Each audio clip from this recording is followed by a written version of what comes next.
السلام علیکم ورحمۃ اللہ وبرکاتہ۔ الحمد للہ رب العالمین والصلاة والسلام علی رسول الکریم، اما بعد فاعوذ باللہ السمیع العلیم من الشیطان الرجیم۔ قال هذا فراق بینی وبینک سأنبئک بتأویل ما لم تستطع علیہ صبرا۔ اس نے کہا بس یہ جدائی ہے میرے اور تیرے درمیان، اب میں تجھے ان باتوں کی حقیقت بھی بتا دوں گا جس پر تم نے صبر نہیں کیا۔ سورہ کہف کی آیت نمبر 78 اور یہاں سے لے کر کے آخری رکوع تک یعنی 82 تک خضر علیہ السلام نے موسیٰ علیہ السلام کو ان واقعات کی وجہ بتائی جو ان کے درمیان ہوئی تھی۔ 3 مرتبہ یعنی 3 واقعات ہوئے، اور 3 واقعات میں تینوں میں موسیٰ علیہ السلام صبر نہیں کر سکے۔ انہیں حکم دیا گیا تھا، شرط یہ رکھی گئی تھی کہ آپ کچھ بھی نہیں کہیں گے، لیکن موسیٰ علیہ السلام نے اپنی چپی توڑی، خاموشی توڑی اور فوراً اس پر اعتراض کیا۔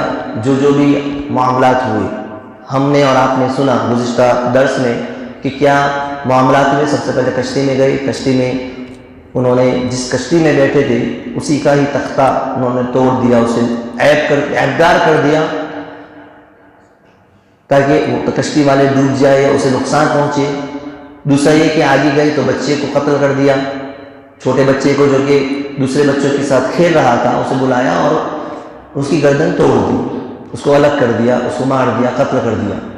تیسرا جو واقعہ پیش آیا کہ ایک بستی میں داخل ہوئے اور وہاں پر لوگوں نے ضیافت نہیں کی، ان کی مہمان نوازی نہیں کی، تو انہوں نے ان کی مدد کر دی، ایک گرتی ہوئی دیوار کو سہارا دے دیا، اسے بنا دیا۔ اس پر بھی موسیٰ علیہ السلام نے بول دیا کہ آپ چاہتے تو اس پر اجر لے سکتے تھے، اجرت لے سکتے تھے۔ اب یہ بھی حدیث میں آتا ہے کہ اگر موسیٰ علیہ السلام خاموش رہتے تو اور بھی بہت ساری چیزیں ہمیں معلوم ہوتی، اس کا بھی علم ہوتا، لیکن موسیٰ علیہ السلام صبر نہ کر سکے، جیسا کہ آیت کریمہ میں بھی اس چیز کی طرف وضاحت فرمائی کہ میں تمہیں بتلاؤں گا، خبر کروں گا اس چیز کے بارے میں جس پر آپ صبر نہیں کر سکے۔ اور اس کے بعد ان تینوں چیزوں کی وضاحت انہوں نے کی کہ سب سے پہلے وہ کشتی جس کے اوپر ہم سوار ہوئے تھے، در حقیقت وہ چند مسکینوں کی تھی جو دریا میں کام کاج کرتے تھے۔ میں نے اس میں کچھ توڑ پھوڑ کرنے کا ارادہ کیا، اسے کچھ نقصان پہنچایا میں نے۔ وجہ کیا ہے؟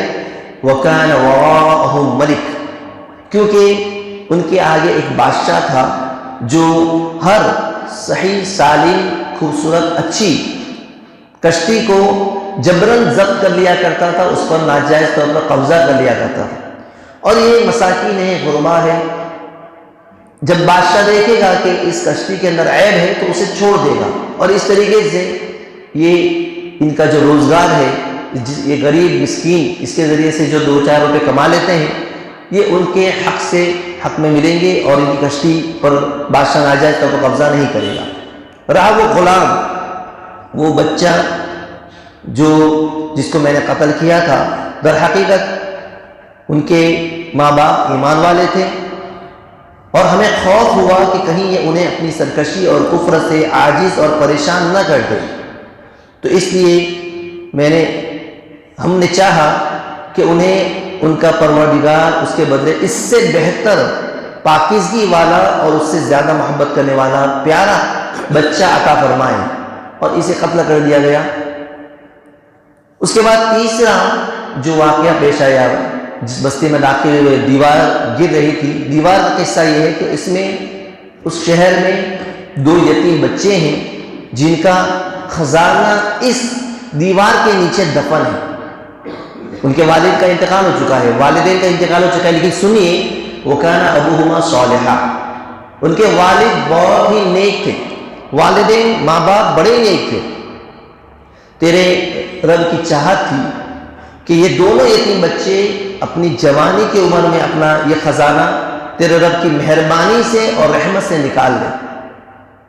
یتیم، ظاہر سی بات ہے کہ بچے یتیم ہیں، اگر خزانہ ابھی ظاہر ہو جاتا ہے، مل جاتا ہے، تو دوسرے وارثین یا یہ کہ شہر والے، بستی والے آ کر کے اسے حاصل کرنے کی کوشش کریں گے، بہلا پھسلا کر کے اس پر قبضہ کر لیں گے۔ تو میں نے اس دیوار کو سہارا دے دیا، اسے پھر سے بنا دیا تاکہ وہ خزانہ وہیں پر رہے اور جوانی میں ان بچوں کے کام آئے، کیونکہ ان کے والد نیک تھے۔ وما فعلت عن امری، اور میں نے پھر اس کی وضاحت کر دی، جو بھی انہوں نے کیا ہے انہوں نے اپنی مرضی سے نہیں کیا ہے، انہوں نے بتا دیا کہ وما فعلت عن امری، یہ میں نے اپنی رائے سے کوئی کام نہیں کیا، یہ در حقیقت ھذا تعویل ما لم تستطع علی صبرا، یہ تھی اصل حقیقت ان واقعات کی جس پر آپ نے صبر نہیں کیا، آپ صبر نہیں کر سکے۔ تو یہ جو کہا گیا کہ میں نے اپنی مرضی سے نہیں کیا، یہی دلیل ہے نبوت کی قائلین کی، کہ جس سے یہ ثابت ہوتا ہے کہ خضر یہ نبی تھے، کیونکہ کسی بھی غیر نبی کے پاس اس قسم کی وحی نہیں آتی کہ وہ اتنے اہم کام کسی اشارہ غیبی پر کر دیں، نہ کسی نبی کے لیے نہ کسی غیر نبی کا ایسا اشارہ غیبی قابل عمل ہے۔ نبوت خضر کی طرح حیات خضر بھی ایک حلقے میں مختلف ہوئی ہے، اور وہ لوگ خضر علیہ السلام کی زندگی کے قائل نہیں ہیں۔ وہ کہتے ہیں کہ خضر علیہ السلام ابھی بھی، یعنی حیات خضر کہ وہ قائل ہیں، اور خضر علیہ السلام مرے نہیں ہیں، وہ ابھی بھی موجود ہیں، اور ان کے خوابوں میں آتے ہیں، ان کی مجلسوں میں آتے ہیں، انہیں علم سکھاتے ہیں۔ بہت سارے لوگوں نے دعویٰ کیا کہ خضر علیہ السلام سے میں نے 15 سال علم حاصل کیا۔ بڑے بڑے علماء اسٹیجوں پر لاکھوں کے مجمع میں یہ دعویٰ کرتے کہ میں نے 20 سال تک خضر علیہ السلام سے علم حاصل کیا۔ یہ کیسے ہو سکتا ہے؟ اللہ سے دعا ہے کہ اللہ تعالیٰ تمام قسم کے خرافات سے ہمیں بچائے، اور اس واقعے میں جو عبرت کے پہلو ہے ہمارے لیے، علم پر فخر نہیں کرنا چاہیے۔ اگر کسی کے پاس علم ہے تو اس کی نسبت اللہ کی طرف کرنا چاہیے۔ موسیٰ علیہ السلام سے سوال کرنے پر انہوں نے اللہ کی جانب علم کی نسبت نہ کرتے ہوئے انہوں نے یہ کہا کہ میں ہی سب سے بڑا عالم ہوں۔ تو اس پر یہ واقعہ اللہ رب العزت نے بتلایا، ان سے ملاقات کرائی۔ اور اسی طرح اور بھی جو کہ بچے یتیم ہیں لیکن ان کے والد نیک ہونے کی وجہ سے اللہ تعالیٰ ان بچوں کی حفاظت کرتا ہے، یعنی باپ کے نیک ہونے کی وجہ سے۔ اگر باپ کا انتقال بھی ہو جاتا ہے، بچے یتیم ہیں، تو اللہ تعالیٰ ان کی مدد فرماتا ہے، ان کی حفاظت فرماتا ہے۔ اس لیے چاہیے کہ اگر ہم اپنے بچوں کی صحیح تربیت کریں، اگر ہم اپنے بچوں کا مستقبل بہتر بنانا چاہتے ہیں، تو والد کو چاہیے کہ وہ نیک بنے، اچھے بنے۔ اللہ سے دعا ہے کہ اللہ تعالیٰ ان تمام باتوں پر ہمیں عمل کرنے کی توفیق فرمائے۔ انشاءاللہ کل کے درس میں ذوالقرنین کا واقعہ ذکر کیا جائے گا۔ السلام علیکم ورحمۃ اللہ۔